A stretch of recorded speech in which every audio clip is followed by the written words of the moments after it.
Hey everyone. Hey, it's your favorite host, Marcus of Gentleman Style Podcast Show.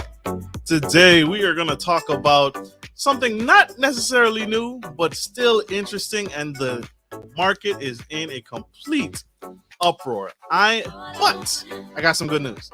I have the expert, one of the many experts. This man here, we are going to talk about Bitcoin, blockchain, and get your questions answered so we can make a wise investment decision in this changing economy. And you won't want to miss 1 second of what he has to say.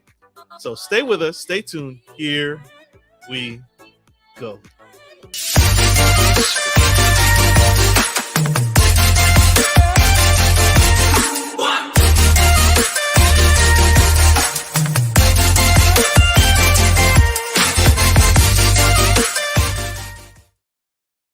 Welcome, everyone. I'm your host, Marcus of the Gentleman Style Podcast Show.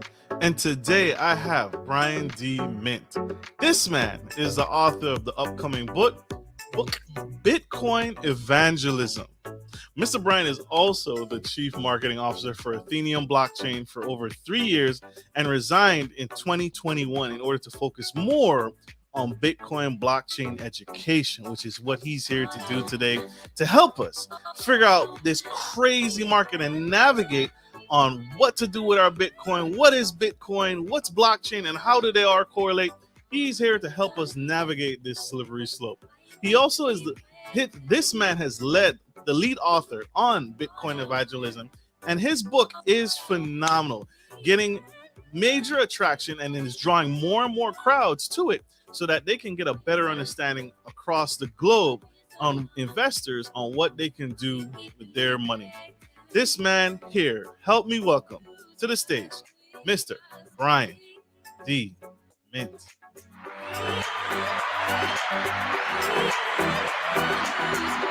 Welcome to the Gentleman Style Podcast Show, sir.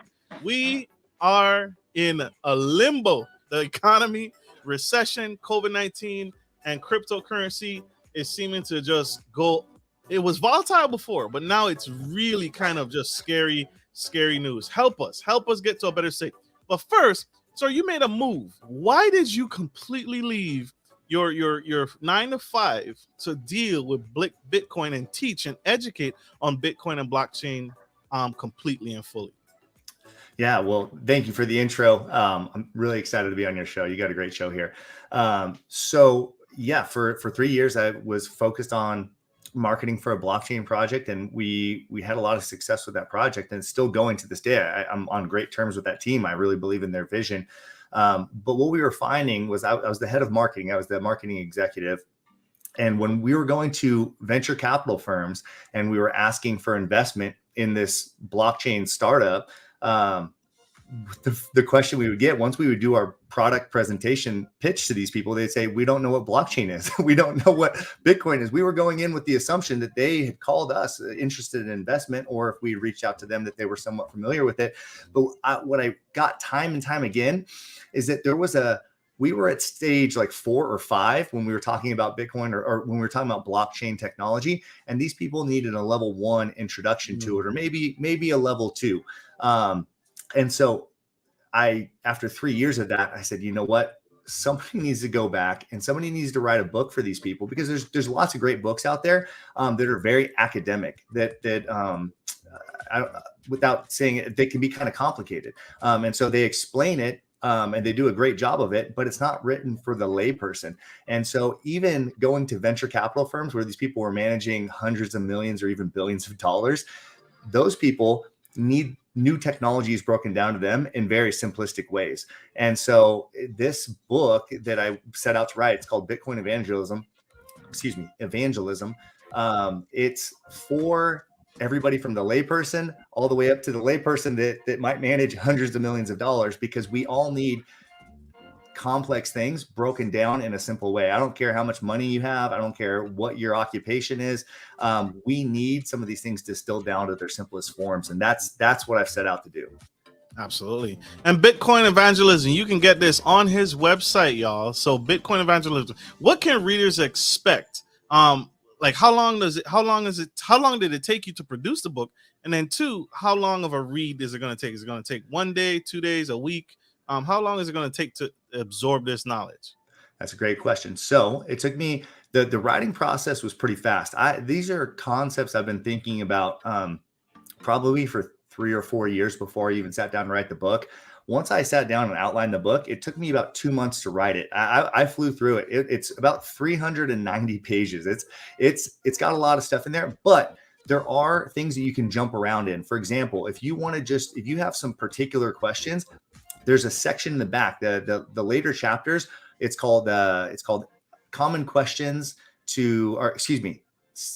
easy answers to common questions. And so like if you've heard somebody say, well, I heard Bitcoin was bad for the environment, or I heard it's a pyramid scheme, or what if Bitcoin fails and goes to zero, or is it going to be like MySpace where Facebook came along and disrupted it and put it out of business? Is another crypto going to come along? If you have specific questions like that, you can literally just skip to the back of the book and read that. So if you have very specific questions, you can start right there. And then if you want, as you're like, wow, this is good information, you can go back and digest the rest of it. It takes probably about a week for somebody that's a consistent reader to get through.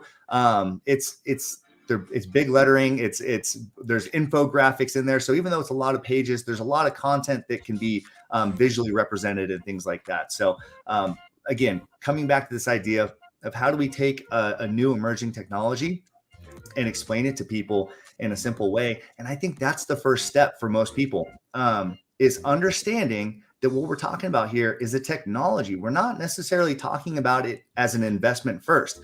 Yes, there is an investable component to it, but don't even think about buying any of it unless you're convinced of its technological implications. If it's a technology that's here to stay, then Michael Saylor, a famous billionaire, he runs a publicly traded company. This week, he said this quote exactly, and you can go one way or the other with it. He said, Bitcoin's not going to zero. And if it's not going to zero, it's going to $1 million. Now, it's up for the individual to decide whether he's wrong on that or not, if it's going to zero. You can disagree. You might say Bitcoin is going to zero. But if he's right, if it's not going to zero, the supply and demand metrics of Bitcoin are indicating that at some point in the not too distant future, it can have these kind of absurdly high run-ups in terms of price appreciation because it is such a scarce asset.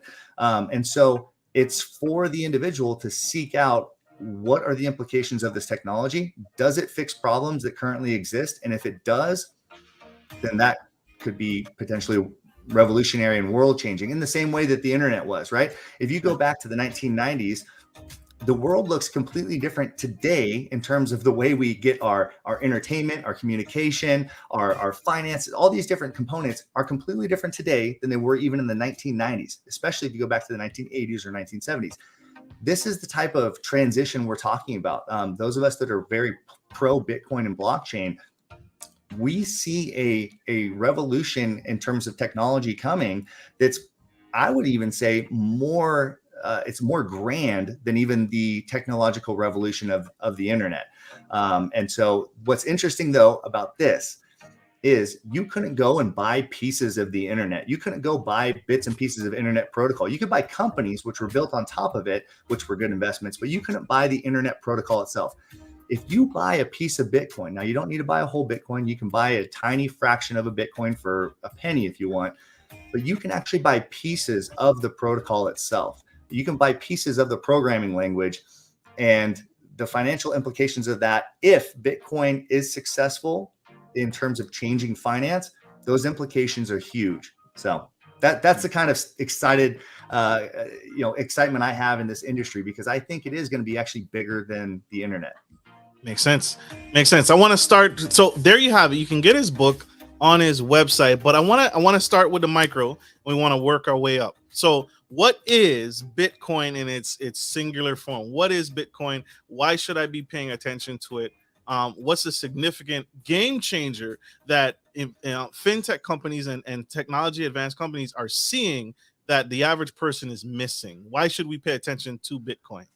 Yeah, there's a lot of components to that. There's actually 10 components that I talk about in my book about why Bitcoin is specifically game changing.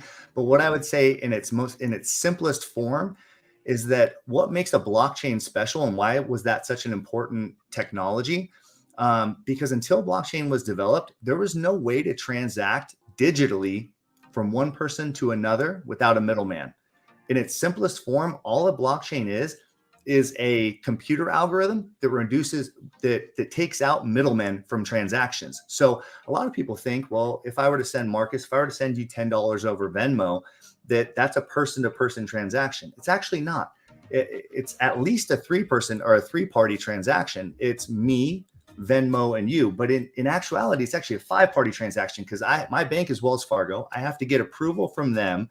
Then Venmo is the payment rail. And then say if your bank is Bank of America, then Bank of America has their intermediary process. And then finally it gets to Marcus on the other end.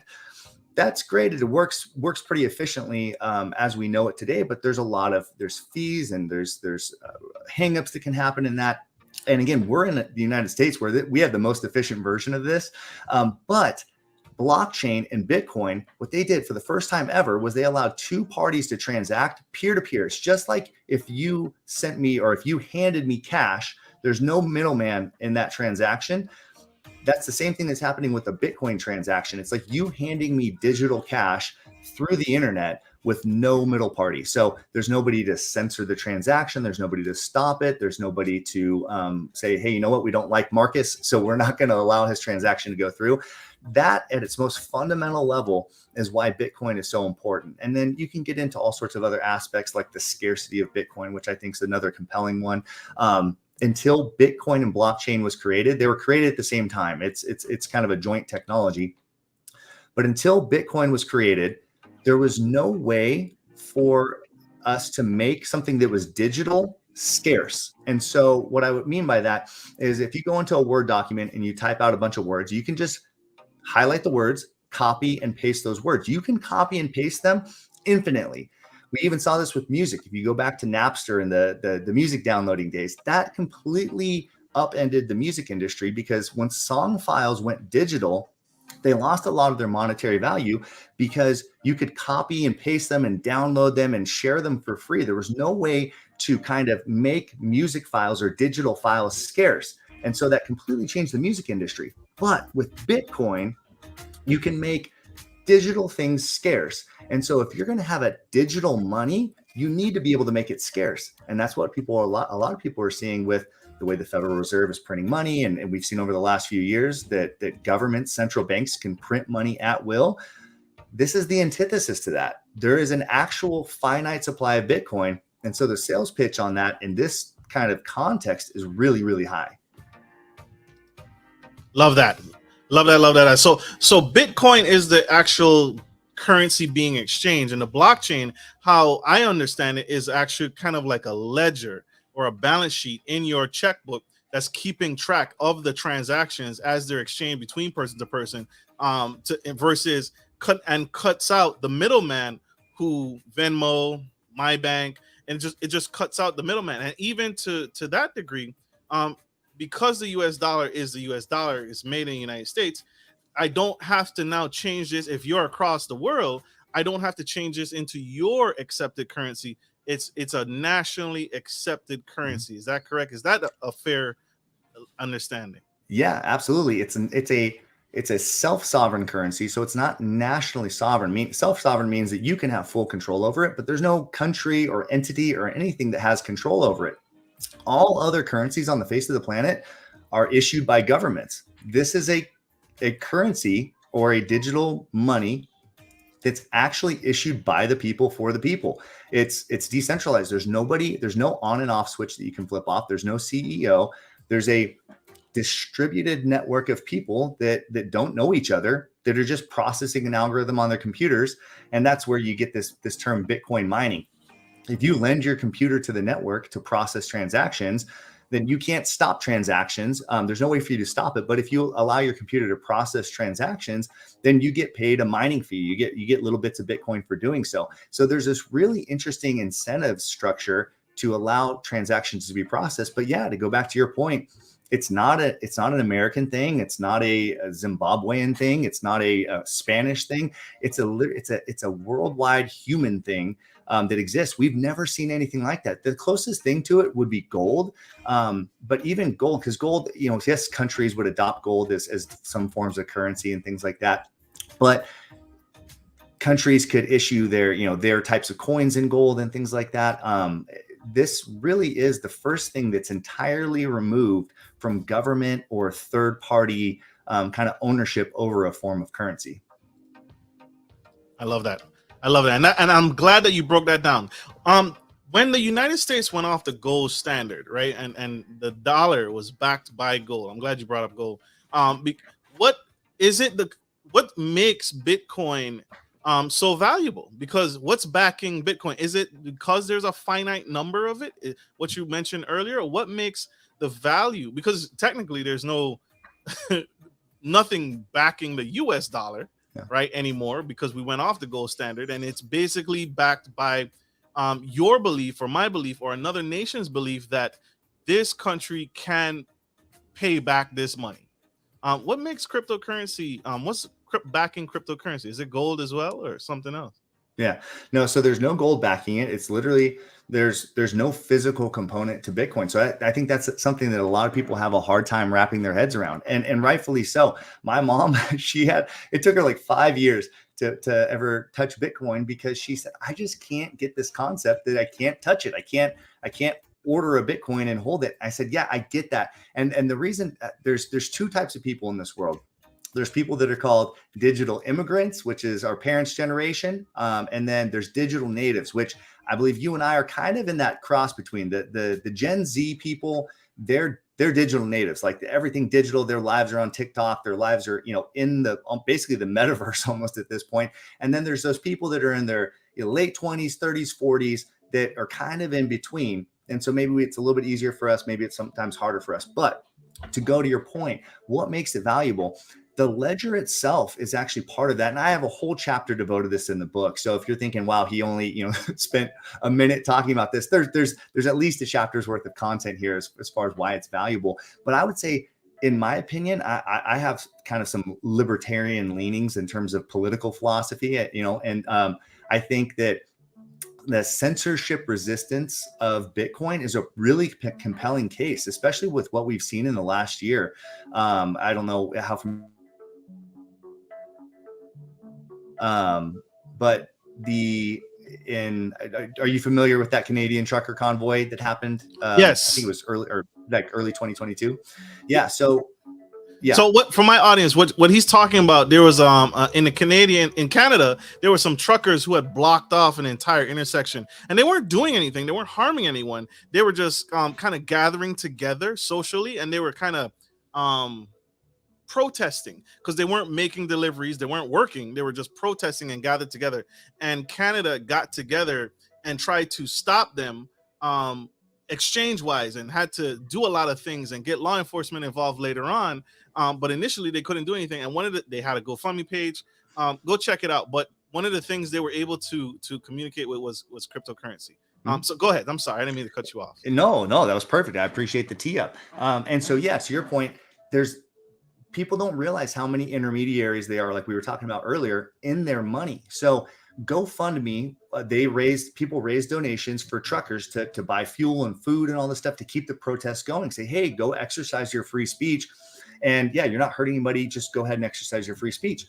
GoFundMe didn't like the point of their protest. And so GoFundMe actually shut that down. They said, you know what, we're not going to give funds to people. So there's an incidence of a third party kind of getting in the middle and blocking the transaction. So they sent the money back to all the donors, and the truckers didn't get anything. Then the next step was there was another one called Give, Send, Go. So another donation platform stepped up. They said, you know what, we're for free speech. We will send the transactions, or we will send the donations. They collected $4 million or something worth of donations. Then they went and sent them to the truckers. The Canadian government at that point then said, anybody that's either giving a donation or receiving a donation, we're going to freeze your bank account. And if they classified it under the Emergencies Act, I believe, as like funding terrorism or something. It was something kind of absurd. And they said, you know what, you could go to jail if you give these. So there's an example of GoFundMe blocked the transaction because a private company didn't like it. Then Canada, even when a private company wanted to help, Canada said, no, we're going to block it. So to me, the value proposition of Bitcoin is tremendous, because what happened next was people started sending in Bitcoin donations, and they kept this protest going. The government couldn't stop it. Now, there were headlines that said the government was freezing people's crypto accounts, but that just wasn't true. There's online exchange accounts. So like if you have Coinbase, which is a popular exchange, that's a regulated institution. Those types of things can be frozen. But if you have a Bitcoin wallet on your phone, or if you have a Bitcoin wallet on your computer, there's nothing that anybody can do to stop that transaction. And so, yeah, Bitcoin is censorship resistant. People weren't able to stop transactions because of that. So just that's one component. Like I said, there's 10 components like that of why Bitcoin has inherent value. Bitcoin, I believe, has inherent value. People say, oh, gold has inherent value because it has industrial use. You can make a bowl out of it, or you can use it for electronics and things like that. Well, that's only about 15% of gold's use is in industrial uses. So most of it's because people hold it as a store of value. I would say that censorship resistance is actually an inherent value to Bitcoin that no other form of money, there's no other form of money on the face of the planet that could have done that to keep that protest going. So yeah, it's one isolated incident. But if I ever have an elevator ride with somebody and they ask me, why is Bitcoin important? Because that whole censorship resistance argument takes 2 minutes, like it like was right there. But the elevator pitch that I'll give to somebody in 30 seconds, they say, well, Bitcoin, it's valueless. Why? There's no value to it. I'd say, how much do you think Visa, MasterCard, and American Express are worth? And they'll say, I don't know, probably hundreds of billions of dollars. I say, you're right. They're worth like $700 billion. Why do you think, why do they have value? Well, because they send money all over the world. Okay, well, that's just a few credit card companies here in the United States. And the market assesses that those inherently have $700 billion worth of value. The act of sending money has value. And so we could say at its base level, Bitcoin being able to send money to anybody on Sunday. You can't send money from your bank on Sunday. You can send money from Bitcoin 24/7, 365. Doesn't matter if it's Christmas morning and your friend in Ukraine needs some money, you can do that. And there's no border. You can actually send money under the most sanctioned nations in the world. Israel, somebody in Israel can send money to somebody in Iran whenever they want. There's no way to do that with any other form of money. So not only can Visa and MasterCard, are they worth something because you can send money, but you actually have more freedom to send money with Bitcoin. So Bitcoin's at least worth $700 billion in terms of market cap. So the fact that it has more functionality than Visa and MasterCard should give it some multiple of what Visa and MasterCard are valued at. Makes sense. You guys, you need to check out that story, because it was really something. When I got wind of it, with the truckers and the Canadian government getting a hold of their information and putting a stop, GoFundMe blocked them, like Mr. Mint said. But then it was really interesting, because then there were points where the government, I think, subpoenaed some of those agencies to give up the names and bank accounts of the individuals sending money and receiving money. And that's how they were able to classify who's actually doing terrorism under that bill that they passed. Like it was crazy, because the government got together and their political party, and they said, we need to stop this. And hacking got involved, which was crazy. You wouldn't think your government would hack your information, but it got out. And some of those people, they tried to really get into the names of who was sending money and who was and GoFundMe and Coinbase, they have to respond, because like you said, those are big institutions that are regulated by those same governments, so they have to respond. The government can ask them, give me the names of who sent the money, and that's scary when you think of it. So that again has value to it in the privacy of that space. We have to go to a quick commercial break. Don't go anywhere. This is incredible. Mr. Mint spilling all the tea. Don't go anywhere. We'll be right back.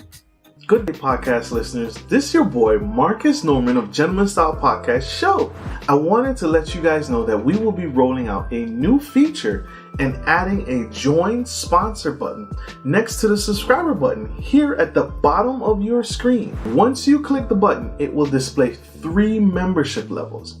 Gentleman Gentry, which is our entry level, Duke Duchess, which is our season level, and the Emperor and Empress, which is our most sophisticated level, which you will receive unique perks and benefits at each differing level and gain access to our community tab. We will also be sharing polls, upcoming events, and interviews, as well as receive feedback from our sponsors directly. Your support helps me find new and exciting guests to bring to the stage live. Well, in order to get the higher end speakers, it requires, you guessed it, money. So thank you for tuning in to my channel. And if becoming a sponsor sounds good to you, then select the join button below and choose your desired sponsor level. Let's continue to grow and serve the future of generations of men and women to come. Love you guys. Bye. If you're looking for a reliable professional trucking and logistics service, you've come to the right place.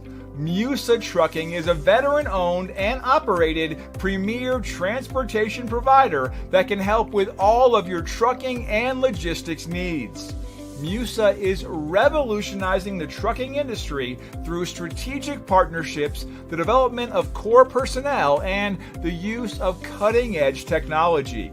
Our inventory system ensures that cargo ends up divided into the right trucks and reaching the correct destination.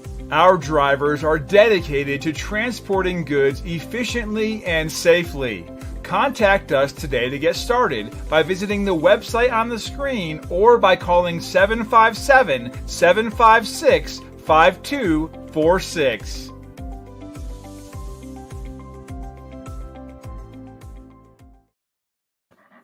We are back to the Gentleman Style Podcast Show. And today we have the incredible Brian D. Mint spilling the tea on all our cryptocurrency questions. This man is phenomenal. He's just sharing some of the tea. You got to get the rest of the tea in his phenomenal book, right? You got to go check it out. He is called Bitcoin Evangelism. And you can only get that, you can get it on his website. You got to go check him out. Go back. If you missed that, we're going to put it up here on the big screen. Check him out. This book is blowing the minds of readers across the nation because it's spilling, like he said earlier in the show, this is from the beginner level all the way up to advanced level, and it takes you through and it gives you that baseline foundation and walks you through step by step so you can make an wise investment decision. So check him out. And to Brian D. Mint. So, Mr. Mint, right now it is absolutely bonkers. Inflation. Good grief. Gas, groceries, meat, fish. My gosh, I'm gonna have to sell the dog. Like this is crazy. Everything is going up. Is Bitcoin susceptible to inflation? If yes or no, how and why not? How does that work? That's a phenomenal question. So Bitcoin depends how you look at it. So Bitcoin related to Bitcoin itself. So one Bitcoin always equaling one Bitcoin. Bitcoin is very interesting in the fact that it has kind of a revolutionary monetary policy. So instead of inflation in terms of the amount of Bitcoins being created every day, there's actually a deflating amount. So every 4 years, there's something called the halving in Bitcoin. And today, currently, there's about 900 new Bitcoin that come into circulation. A couple years ago, before that, it was 1,800. Before that, it was 3,600. So every 4 years, it gets cut in half. And ultimately, in about 100 years, no more Bitcoin will be created. So there's only ever going to be 21 million Bitcoin in existence ever. There's about 19 million. We're only about 13 years into Bitcoin. And so That's how halving works. It's pretty crazy. It's like the exact opposite of exponential growth. Halving growth, it diminishes the supply really quickly. So it took about 13 years to make the first 19 million Bitcoin. And it's going to take about 100 more years to make the last 2 million Bitcoin, because the supply keeps getting cut in half. The new incoming supply keeps getting cut in half. And so in Bitcoin itself, it's actually deflationary. So against all other assets, and this is true against gold, this is true against the US dollar, Bitcoin has looked like a crazy line up on the charts. If you go back to its inception, it's had millions of percentage gains against the US dollar, against gold, against stocks and bonds and all that kind of stuff, because it's actually deflating in its supply. So yeah, Bitcoin the US dollar is incredibly inflationary. We've seen 8.6% inflation is what the stated numbers by the Federal Reserve are. It's higher than that. If you talk to anybody that manages capital, they treat capital as though it's losing about 15% a year right now. So a lot of experts think that the actual inflation rate is about 15%. And if I posted a chart on my Instagram the other day. If you go to @Brian.Dement, you'll see at 7.5% inflation, about every 3 years, every 6 years, you're going to be more than doubled in price. At 15% inflation, it takes about 3 years to double the price of an asset. So everything that we spend money on is probably going to be double in price in the next couple of years. I don't think that inflation is going to become under control. I know there's a lot of talking points about it getting under control, and I'd be happy to go into that. But I think the long-term trajectory of the US dollar is intended to lose value because we have a $30 trillion national debt. And the only way that you pay off a national debt that you're not paying down, you have to deflate the currency so that $30 trillion, that sounds crazy, but you have to inflate the currency so that a $30 trillion debt becomes almost like nothing. And I think that's the path we're headed towards. Makes sense. That is scary. It's scary and it's exciting because it sounds like there's a way out, but it's new and it's different, and it requires a lot of work. And that's one of the scary things is because Bitcoin was designed to prevent the government interaction, prevent people from getting in. But now you see talks amongst the government saying, hey, if we do adopt this, we want access. Mm-hmm. And that's something that it was designed completely against for. So huge thought process there in the schools of thought. What are the differences? Because there are thousands and thousands. And to my brother here, Mr. Rashad's point, he said, I don't trust Bitcoin. And so that's the concept out there. And I think because there's so many of it out there, what's the difference between Bitcoin and other cryptocurrencies like Dogecoin had its time to shine, and now Ethereum? What are the differences between these coins? Yeah, Rashad, I'm right there with you. I didn't trust Bitcoin for a long time. I was telling Marcus off air that's how I started studying Bitcoin and macroeconomics and monetary policy, was because I had some friends that were into Bitcoin, and I was trying to tell them how dumb they were for getting into it. This person that just asked this question here, I mean, Rashad, I don't trust Bitcoin.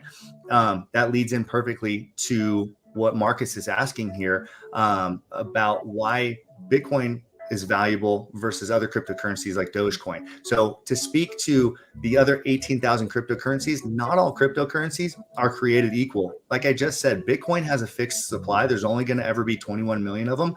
Almost every other cryptocurrency has an unlimited supply. So in terms of its inflation, there's no difference between those other cryptocurrencies and something like the US dollar. At least the US dollar has utility in the fact that you can pay your taxes with it and you can go to the store and spend it. With Dogecoin and a lot of these other cryptocurrencies, there's really no use case. They're trying to be a currency, but they're not stable enough to be a currency. They're not fixed in supply. And so I would say Bitcoin isn't able to act as a currency right now because it's still volatile in terms of price. I think it's actually more like a digital gold. So if you wanted to store your value in Bitcoin over a long period of time, then it's shown in a tremendous ability to hold value over time and actually increase value. If you held it for the last 10 years, you would get something like 14 million% increase on your Bitcoin holdings. There's no person that's held Bitcoin for 4 years or more that's lost value. It's always appreciated over 4-year cycles. So if you're looking to go out and buy Bitcoin today and then sell it tomorrow, that's like gambling. There's no difference to that. And other cryptocurrencies are similar in that regard. You asked specifically about a cryptocurrency like Ethereum. Ethereum has a specific use case. And the way I would define the difference between Bitcoin and Ethereum would be if, go back to your, think about your iPhone. You have Apple Pay. So if you want to go buy something, you have Apple Pay that's like a payment system, and that's kind of like Bitcoin.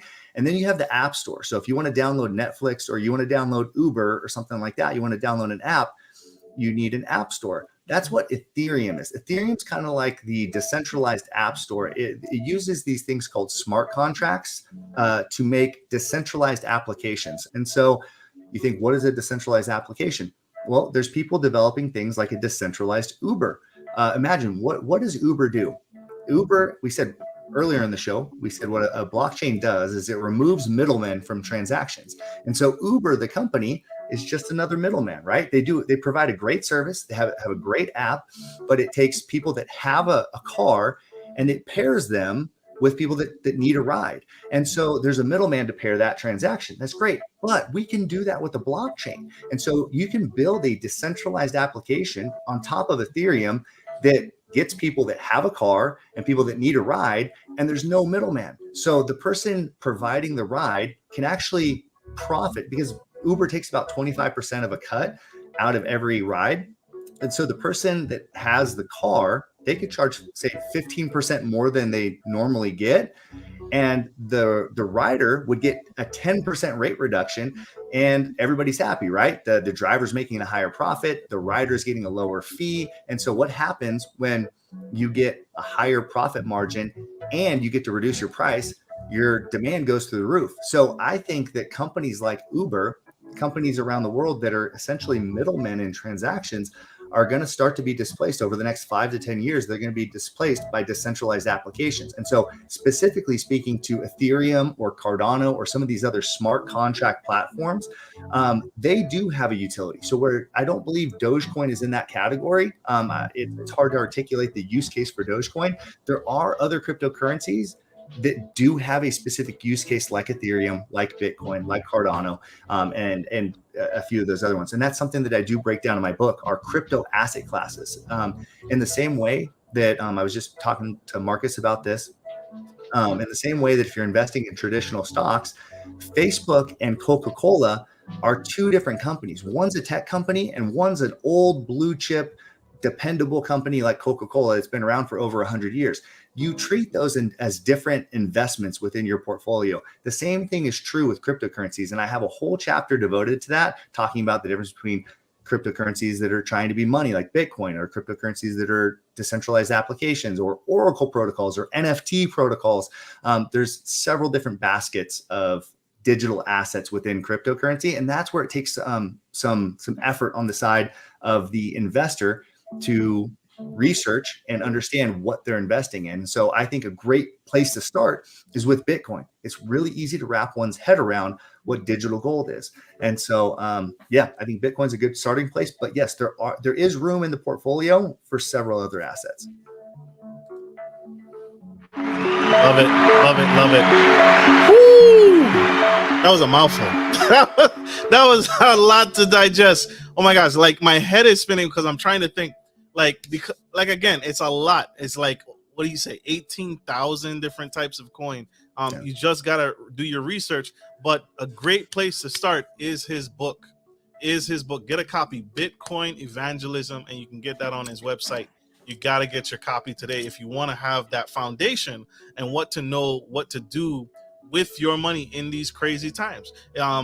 You want to get ahead of the curve. You don't want to be falling behind on this trend. Well, it's not even a trend anymore. It's here to stay.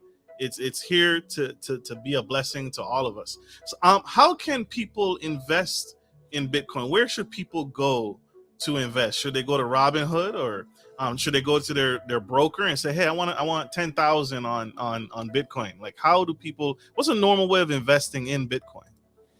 Awesome question. Oops, I bumped myself there. Good. So there's exchanges like Coinbase. Yeah, you can go through Robinhood. Whatever you do, and if you go through Coinbase or Robinhood, very easy, great consumer facing applications. It's just gonna be a few clicks of a button. It's not all that much different than buying stocks or anything like that. Now, what I would say with that is start small. Invest with a percentage relative to how well you understand this area. So if you have a 1% understanding of Bitcoin and blockchain, maybe invest 1% of your portfolio in it. There's too many people that have a 1% understanding of it, but they invest 75% of their portfolio in it. It's disproportionate to their level of understanding. And so that's kind of an absurd way to invest. I wouldn't do that with stocks. I wouldn't do that with gold or oil or anything else. If you don't understand it, don't invest in it. So start with understanding, start with the education part of it. But when you're at that point where you're ready to invest, start small. And because it's a new technology and people feel uncomfortable with it, start with an amount and then forget about it for a month. So go on Coinbase, buy $20 worth of Bitcoin, like something kind of inconsequential. If it goes up, it goes down, you're not going to be emotionally tied to it. And then just sit back. Maybe you don't forget about it entirely, but you kind of start paying attention to the markets. Having some skin in the game is going to cause you to read some more articles. It's going to cause you to, listen to some more podcasts like this one. I imagine people that have invested a little bit of money in Bitcoin are much more cued into our conversation, or people that are skeptical about Bitcoin probably as well. But start small. And then when you're ready to significantly invest, say you had $10,000 to invest, I want to try to time the markets. I worked as the chief marketing officer for a blockchain company, and people think that insiders have exact knowledge on what's going to happen to the price. I'll tell you right now, we have no idea what's happening to the price the next day. No idea. It's just that's the case. I wish we did, because then it would be really easy to play the markets, but we don't. And so, we would have a bunch of new users. We would announce something really cool about the platform, and then the next day the price, nothing would happen to the price. And then some influencer that we didn't even know about would tweet about us, and we didn't know it was coming. But then like 2 days later, the price would go up, and we didn't see that coming. So insiders don't know what's going to happen to the price. So if you have a friend that says, hey, I looked at a chart and Bitcoin is absolutely 100% going to go to the moon tomorrow, invest your $10,000 in it. Don't do that. It's a risky way, because if it goes down by 20%, then being at $8,000 is a pretty uncomfortable feeling. I actually had that exact same conversation with a friend today. He said exactly that. I have $10,000 to invest. What should I do? I said, if you want to put that $10,000 in, invest $1,000 per week or per month until that $10,000 is depleted. It's called dollar cost averaging. That's what we do with our stocks and our 401ks. We just put money in every month based on our paycheck. And that's a pretty sophisticated and safe way to invest. Take the old tried and true wisdom and apply it to new frontiers. We shouldn't throw away the old wisdom when we're dealing with new technologies. Let's take the old wisdom and just apply it to the new technology. Yeah, don't put your life savings in there. Don't do that.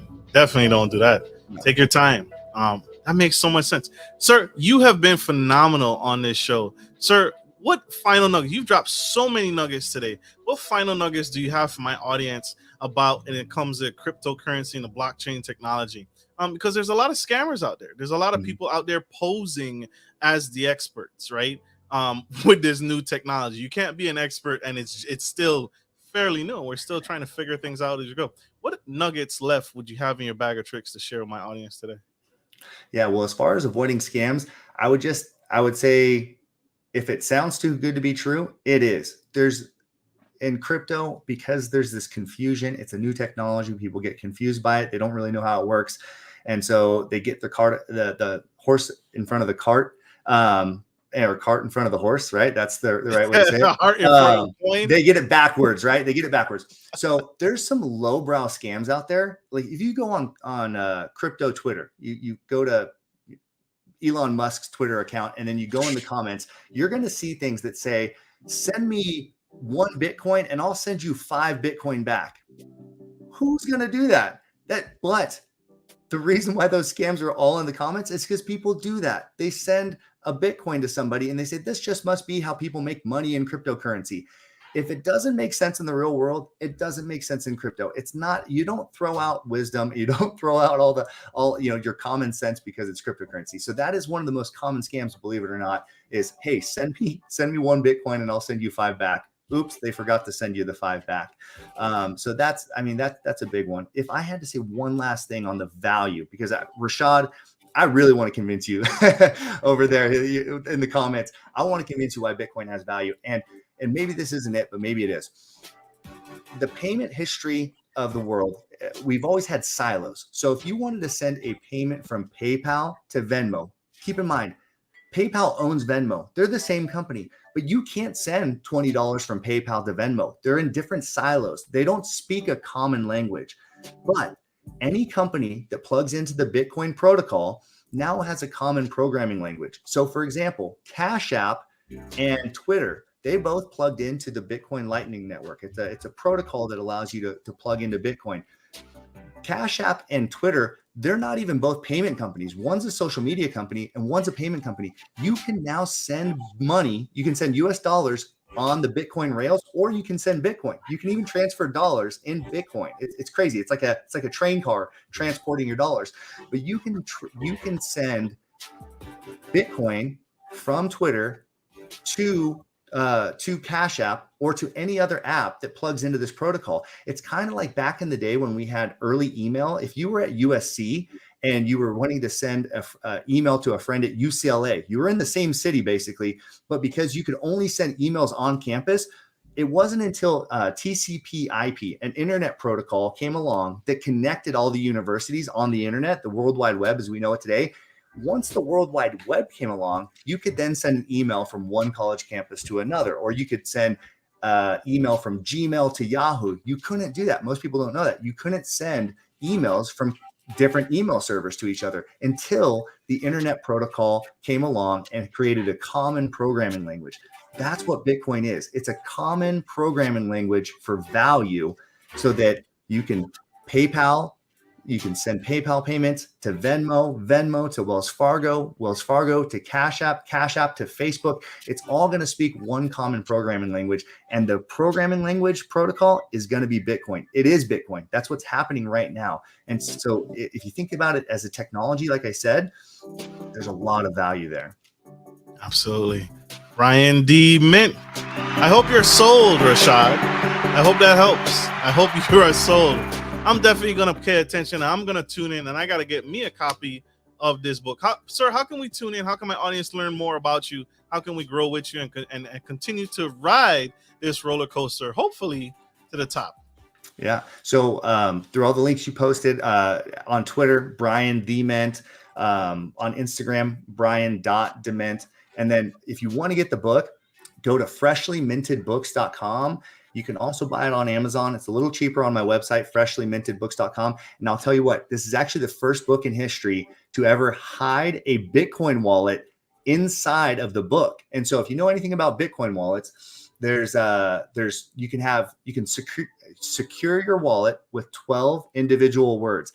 I put a Bitcoin wallet with $1,000 worth of Bitcoin, and those 12 words are hidden in the book. So there's all the books have all the words in it. So whoever finds that passphrase first, you just download a Bitcoin wallet, you put those words in, and then you own that Bitcoin. So basically, you get to hack my Bitcoin if you buy the book and you find the words. What? Yep. What? That is a nugget, y'all. Get a copy. I love this show. I love this show. Oh my gosh. Get a copy of the book, y'all. Get it on his website. Tune in. FreshlyMintedBooks.com. For my audio listeners, that's FreshlyMintedBooks.com. Thank you so much, sir. This has been phenomenal. Absolutely phenomenal. You has helped so tremendously. Sir, I want to say this to you publicly. Don't ever quit. Don't ever give up. We need this. We need that $1,000. No, I'm just kidding. We need what you're doing. We need what you're doing. It is absolutely necessary. So don't ever quit. Absolutely. Thank you very much. I really appreciate your audience. I appreciate you. You have a phenomenal show. So thank you for the opportunity to share. Absolutely. It's my pleasure. And thank you all, my audience, for tuning in to the Gentleman Style Podcast Show. I hope this helps. Take your knowledge of Bitcoin, Rashad, wink, wink, hint, hint, to the next level. And I hope you no longer have that fear or that concern, and that you're able to invest and take advantage of this market and take advantage of the opportunity. And so thank you all for tuning in. Like I always end every show, take care of your friends, take care of your family, and always take care of business. This is Marcus Norman of Gentleman Style Podcast Show and Mr. Brian D. Mint, the man, the myth, the legend himself. Signing off. Love you guys. Bye.